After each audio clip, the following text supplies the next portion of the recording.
శ్రీ గురుభ్యో నమః. సౌందర్యలహరి 18వ శ్లోకం గురించి చెప్పుకుందాం. ఓ పూజ్యులారా, లేత సూర్యుని కాంతుల వంటి కాంతులు గల నీ శరీర కాంతులచే భూమి ఆకాశాలు నిండినట్లు భావించే వానికి అరుణయగు నిన్ను భయపడ్డ లేళ్ల యొక్క అందమైన కన్నుల వంటి కన్నులు గల అప్సరసలు ఊర్వశితో సహా వశం ఎందుకు కాకుండా ఉంటారు? తప్పక వశమవుతారు కదా. ఎలా?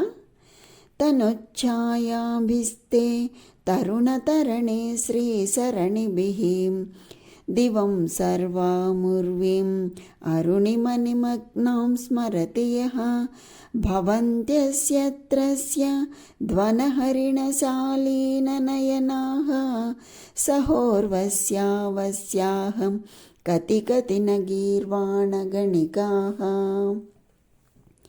ఇదే అర్థం వచ్చేలాగా మనకి వసిన్యాది వాగ్దేవతలు ఏం చెప్తున్నారు? నిజారుణ ప్రభాపూర మజ్జద్బ్రహ్మాండ మండల అని చెప్పి వర్ణిస్తున్నారు వసిన్యాది వాగ్దేవతలు లలితా సహస్రనామాల్లో. అంటే ఓ భగవతి, తరుణ తరణి ఉదయించుచున్నటువంటి బాలభానుని యొక్క శ్రీ సరణిభిః కాంతి యొక్క మార్గము కలవైన, అంటే అట్టి కాంతి సౌభాగ్యము కలవి అని. తే నీ యొక్క తనుఛాయాభిః దేహం యొక్క కాంతుల చేత సర్వాం సమస్తమైన దివం ఆకాశమును ఉర్వీం భూమిని అరుణిమని అరుణ వర్ణమునందు మగ్నాం మునిగిన దానినిగా, అంటే మిగుల కెంపు ఛాయ పొందిన దానినిగా, లేక అరుణిమ నిమగ్నాం అంటే కెంపు వన్నయందు మిక్కిలి మునిగిన దానినిగా యహ ఏ సాధకుడు స్మరతి చింతించుచున్నాడో అస్య ఆ సాధకునికి త్రస్యత్ బెదురుకొనుచున్న, అంటే బెదిరిపోతున్నటువంటి వనహరిణ అడవి లేళ్ల యొక్క, అంటే ఇవి ఇష్టం వచ్చినట్లు చెరించినవి కనుక వాటికి భయం ఎక్కువ అని. శాలీన అంటే సిగ్గు కొన్న అతి సుందరములైన అని. నయనాహ కన్నులు కలిగిన గీర్వాణ గణిక అంటే దేవతల వేసిలగు ఊర్వశ్యాసహ అంటే ఊర్వశి అను అప్సరసతో కూడి కతి ఎందరెందరూ నవశ్యాహ భవంతి వశమైన వారు కారు, అందరూ సాధకునికి వశులవుతారు అంటున్నారు. అమ్మా భగవతి, నిన్ను ఉదయించుచున్న బాలసూర్యుని కాంతి పుంజములను వెడలగ్రక్కుతున్న నీ శరీరపు ఎర్రని కాంతులతో ఈ ఆకాశమును ఈ భూమిని ఎర్ర కాంతి సముద్రమందు మునిగిన దానినిగా సాధకుడు స్మరిస్తున్నాడు. అంటే అట్టి నీ ఛాయను ధ్యానిస్తూ భూమి ఆకాశములందు మునిగినట్లు చింతిస్తూ ఉన్నాడు అని.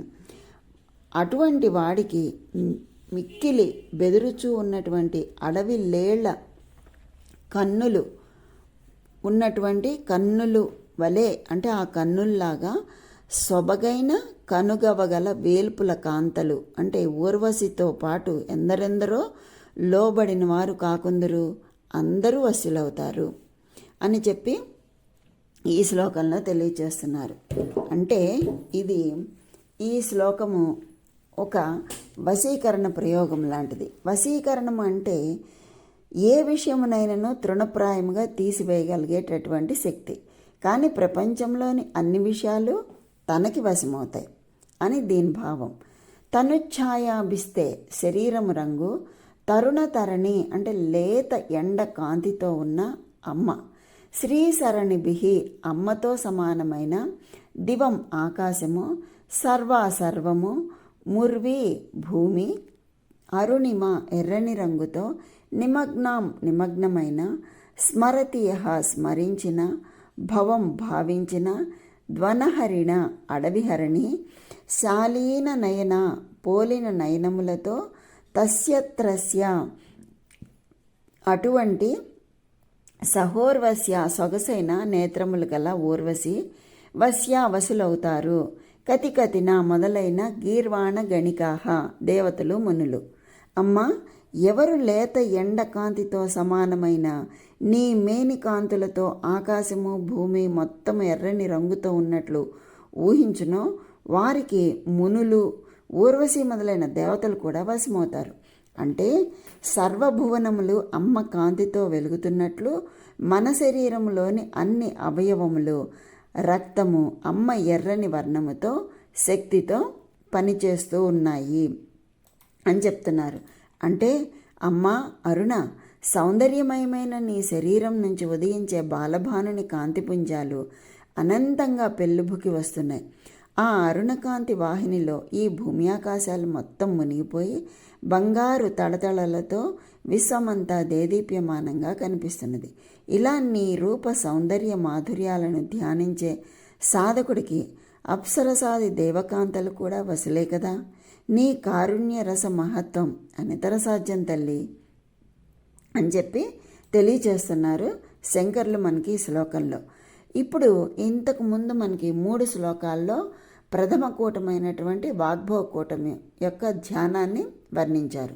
ఇప్పుడు రెండవది ఏంటి? కామరాజు కూటం. దాని గురించి ఈ శ్లోకంలో చెప్తున్నారు. తరుణ తరణి అన్న మాటకు అర్థం ఉదయ సూర్యబింబం అని. తరుణం అంటే యవ్వనమని, లేతది అని 2 అర్థాలున్నాయి. సందర్భాన్ని బట్టి అర్థ నిర్ణయం మారుతూ ఉంటుంది. ఈ శ్లోకంలో అరుణిమ అనే కాంతి వర్ణం గురించి ప్రస్తావిస్తున్నారు. అరుణిమం అంటే ఎర్రదనం. సూర్యుడు ఎర్రగా ఉండే సమయాలు 2. అయితే అటువంటి సూర్యుడు ఉదయభానుడు కావాలి లేదా సాయంకాలం సూర్యుడు కావాలి. సాయంకాలం సూర్యుడు వయసు ఉడిగిన వాడుగా వర్ణించడానికి బాగుంటుంది, కానీ వయసులో ఉన్న సూర్యుడిగా చెప్పకూడదు కదా. ఇక రెండవది అయిన ఉదయ సూర్యబింబాన్ని స్వీకరించాలి. అది అరుణిమం కలిగి ఉంటుంది. అది నిస్సందేహం. అందుచేత ఇక్కడ తరుణ తరణి అంటే బాల సూర్యబింబం అన్నమాట. ఈ తరుణ తరణి అంటే బాల సూర్యుడి యొక్క శ్రీ సరణిభిహి అంటే శ్రీ అంటే సౌభాగ్యము, సంపద అన్న అర్థాలు. అవి కలిగిన సరణిభిహి అంటే వరుసలు లేదా వెల్లువలు. ఏవి కాంతిపుంజాలే, అవన్నీ కూడా కాంతిపుంజాలే కదా. దీనిని బట్టి తరుణ తరణి శ్రీ సరణిభిహి అంటే బాలసూర్యుడి ఎర్రని కాంతుల వెల్లువ అనే సంపద అని మనకి తేటతెల్లమవుతుంది. మరి శంకరులు దీనిని ఎలా పోలుస్తున్నారు? అమ్మా తేహే తనుఛాయాభిహి అంటే నీ యొక్క శరీర కాంతి అలా బాలసూర్యకాంతి స్త్రీలాగా ఉంది అని చెప్తున్నారు. అంటే బాలసూర్యుడు ప్రసరించే అందమైన ఎర్రని కాంతిపుంజాల సంపద భూలోకమంతా పరుచుకొని ఎంతో ఆహ్లాదం కలిగిస్తుంది కదా. ఈ సంగతి అందరికీ ప్రత్యేకించి వివరించక్కర్లా. శంకరులు ఈ పోలికను మరికొంచెం దూరం తీసుకువెళ్ళి ఏం చెప్తున్నారు? అమ్మ యొక్క ఎర్రని శరీర కాంతి ఏమి చేస్తుంది అంటే దివం సర్వాం ఊర్వీం అరుణిమ నిమగ్నాం అంటే దివం అంటే ఆకాశం లేదా స్వర్గలోకము, ఊర్వీం అంటే భూలోకం అంతా కూడా అరుణిమ అనగా ఎర్రదనంలో నిమగ్నాం అంటే సముద్రంలో మునిగిపోయినట్లుగా మునిగిపోయేలా చేస్తోంది అంటున్నారు. ఈ నీ మనోహరమైన తనుఛాయను ఇలా బాల సూర్యకాంతిలాగా ఎర్రగా లోకాలన్నింటినీ ఒక ఎరుపు సముద్రంలో ముంచేస్తోందే. దానిని యహా స్మరతి అంటే ఏ సాధకుడు స్మరిస్తున్నాడో వాడు ఎలాంటి ఫలితం పొందుతున్నాడో చెప్తున్నారు. గీర్వాణ గణిక అని అప్సరసల గురించి చెప్తున్నారు. గీర్వాణులు అంటే దేవతలు, గణిక అంటే వేశ్య, దేవవేశ్యలు అంటే అప్సరసలు. వాళ్ళు ఎలాంటి వారు? త్రస్యత్ వనహరిణ అంటే భయపడ్డ లేడి పిల్లల వలె, శాలీన నయన అంటే సిగ్గుతో టపటపా కొట్టుకుంటున్నటువంటి కళ్ళున్నవాళ్ళు అనే వాళ్ళంతా కూడా అందులోనూ సహోర్వశ్యాహ అని నిష్కర్షగా చెప్తున్నారు. ఎవరినీ వదలకుండా చివరికి ఊర్వశితో సహా అందరినీ కలిసి సంబోధిస్తూ కతి కతి అంటున్నారు. అంటే అబ్బో వీళ్ళలో ఎందరెందరూ నవస్యాహ భవతి అటువంటి సాధకుడికి లొంగకుండా ఉంటారు అంటున్నారు. అంటే ఇలాంటి సాధకుడికి ఊర్వశి వంటి అప్సరసలైన లొంగి దాసోహం అంటారు అని ఆచార్యుల వారు చెప్తున్నారు.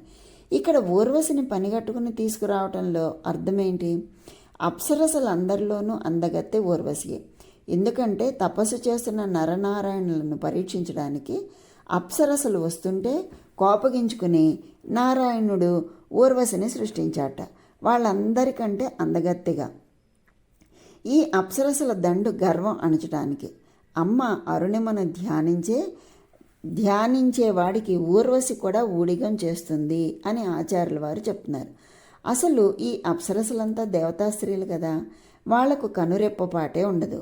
మరేమిటి వీళ్ళు కళ్ళు టపటపలాడుతున్నాయి, బెదిరిన లేడి కళ్ళలాగా అంటున్నారు. మనకి సందేహం వస్తుంది కదా. దానికి ఏం చెప్తున్నారంటే, అమ్మవారి అనుగ్రహం ఉన్నవాడి ముందు వీరి దేవతా గర్వం అణిగి ఈ సిగ్గు ఆందోళన వచ్చేస్తాయి అని సూచిస్తున్నారు శంకర్లు ఈ శ్లోకంలో. అంత గొప్ప శ్లోకాన్ని ఇందులో మనకి సౌందర్య లహరిలో భాగంగా మనకి అందించారు జగద్గురువులు ఆదిశంకర్లు. ఈ శ్లోకానికి పారాయణ చేస్తే వచ్చే ఫలితం ఏంటి? సర్వ మనోమోహనత సిద్ధి అంటున్నారు. అంటే సకల ప్రాణి వశ్యము అట. అయితే దీనిని 40 రోజులు పారాయణ చేయాలి. అలాగే 45 రోజులు చేయాలి. 45 రోజులు పారాయణ చేయాలి. ఎన్నిసార్లు చేయాలి? రోజుకి 1000 సార్లు పారాయణ చేయాలి. ఈ విధంగా 45 రోజులు చేస్తే సకల ప్రాణి వశ్యము అవుతుంది. దీనికి నివేదన క్షీరపాయసము, తాంబూలము. ఈ విధంగా చేసుకున్నట్లయితే మనకి సకల ప్రాణి వశ్యము అనే ఫలితాన్ని అమ్మ లహరిలాగా మన మీద ప్రసరింపచేస్తుంది. అంత గొప్ప శ్లోకం ఈ శ్లోకం. కనుక ఆ జగన్మాత యొక్క అనుగ్రహం అందరికీ కలగాలని కోరుకుంటూ స్వస్తి.